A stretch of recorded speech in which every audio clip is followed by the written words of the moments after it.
We used to make these great linear campaign shooters, and what we wanted to do with Destiny was create a living world. We are ready to jump into the Trials of Osiris. This place is so cool. By being a live game, we can experiment with things, we can try new things. Bungie listens, they're picking the good maps. We believe that players want a world that they can check into, a world that invites them to come back and check something out that wasn't there before. And we want to be a living game, we want it to be a hobby, and the live team is a reflection of Bungie's commitment to doing that. High five.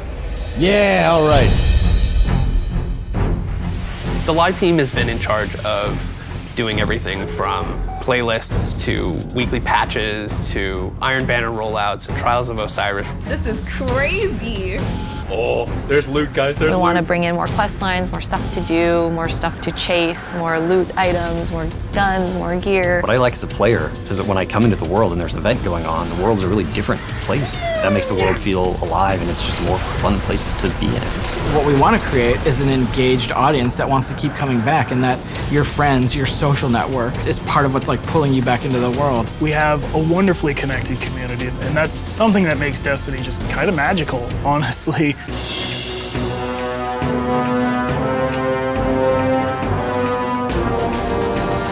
at this. This is so cool. This is amazing. I love it. You trolls, Bungie. Oh, look at that, she has a Crota mask. Oh my god. We had looked at the tower and the social experience and said, why don't we have awesome holidays? Like, why don't we build on that Jack-o'-lite Halloween experience from last year and do something bigger? Story, cutscene, missions with mask on is freaking hilarious. We want to create these community lightning rods of things that people are doing together. If players are responding really well to them, like, that's what we want to build more of.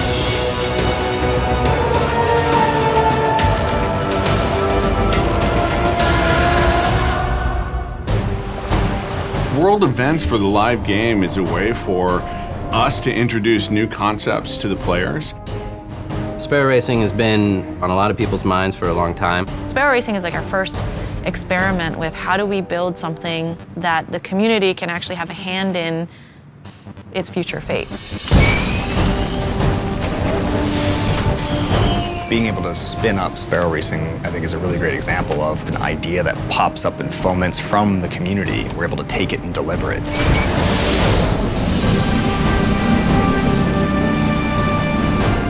If people love it, awesome, we can continue building on it and making it better. If people don't like it, we can get feedback on it and bring it back, or just decide to scrap it and put our time, energy, and our people on something else.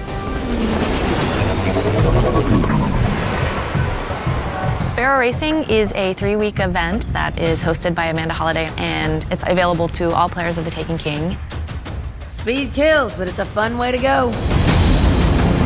You're hauling ass through the desert and you want things to be aerodynamic. So we have dyeable suits, we have branded suits with Sparrow Racing logos, we have suits with little bits sticking off of it, and then color-coded suits that match paint jobs on the Sparrows. We take a similar approach with the Sparrow. We have the one base model, which is the core industrial design of it, and then we have variations of that. You could wear exotics, you could wear your raid gear, you could have masks from Festival of the Lost, you can do whatever you want.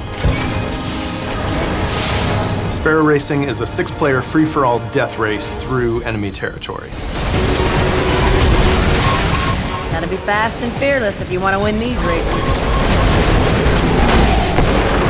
We have 2 race courses, one on Venus and one on Mars.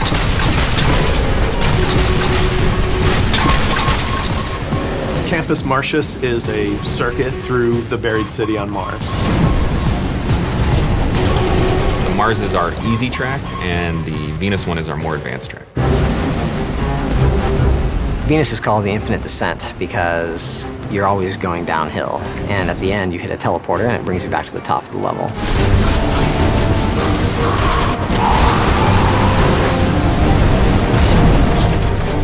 In Venus, there's a ton of shortcuts. You can shortcut through a waterfall, jump over an entire turn, and then land right on a boost gate and take off. Nobody's really going to have a better Sparrow than anybody else. It's really about your performance on the track. The main skill that you will need is based off of you and how you drive. Boosting at the right time, braking at the right time. Map knowledge is important, knowing the race course is important. The more gates you miss, the slower you'll go. The more gates you hit, the faster you'll go.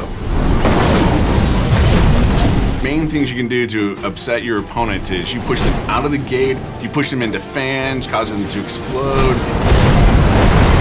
Whatever you can do to make sure that you are the only one hitting the gate so that you get the boost and you end up taking the lead.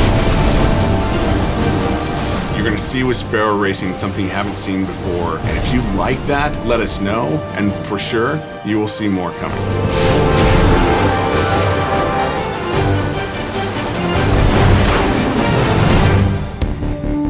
I remember the old days when it was just a sparrow and a flat stretch of land. A lot different now.